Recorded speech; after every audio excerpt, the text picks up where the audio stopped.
નમસ્કાર ખેડૂત મિત્રો, હું મોરાજન કંપનીમાંથી દીપકગીરી ગોસાઈ મારું નામ, રાજકોટ હેડક્વાર્ટરમાંથી આવું છું.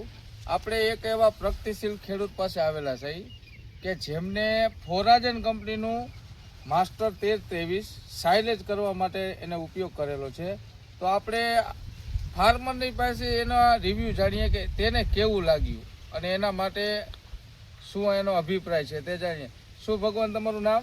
મારું નામ વિપુલભાઈ હન્નુભાઈ, ગામ સોમનાથ પીપળિયા. મોબાઈલ નંબર તમારા? 63 તો તમે માસ્ટર 1323 વાવેલું, તો કેવું તમને આનો લાગ્યું? 1323 અત્યારે તો બહુ સારામાં સારું રિઝલ્ટ છે. અમે વીકે 4 કિલો વાવી છે, પણ હજી તો અમે વાવી એને 30 થી 35 દિવસ થયા છે, 40 દિવસ નિત્યા પૂરા. પણ અત્યારે ગ્રોથ જોઈ લો તમે, સાહિત્ય આવી ગઈ છે.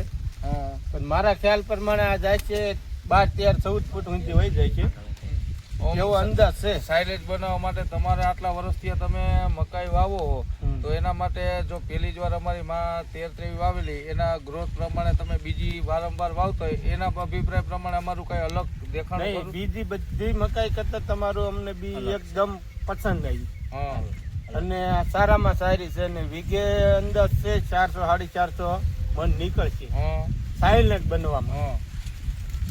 તો આ ખેડૂત મિત્રોને વાવી જોઈ કે શું કરવું જોઈએ? નહીં, ખેડૂતને ફરજિયાત આ મકાઈ વવાય. હું તો એમ કહું છું કે આની લંબાઈ, ઊંચાઈ ને આનું થળિયું બળિયું બધું મજબૂત વાળું થાય છે અને દાણામાં બહુ સારું રહે છે. તમે ખેડૂત મિત્રો જોઈ શકો છો કે આના પાંદડાની ગ્રોથ હજી 35 થી 37 દિવસ ભાઈ કહે છે, તો પાંદડાનો ગ્રોથ એમ છે અને બધી છાતી હમાણી થઈ ગઈ છે. અને ભાઈએ હજી 2 પાન આપેલા છે, હજી લગીના 2 પાન આપેલા છે અને હજી તો પાણી પણ આપશે.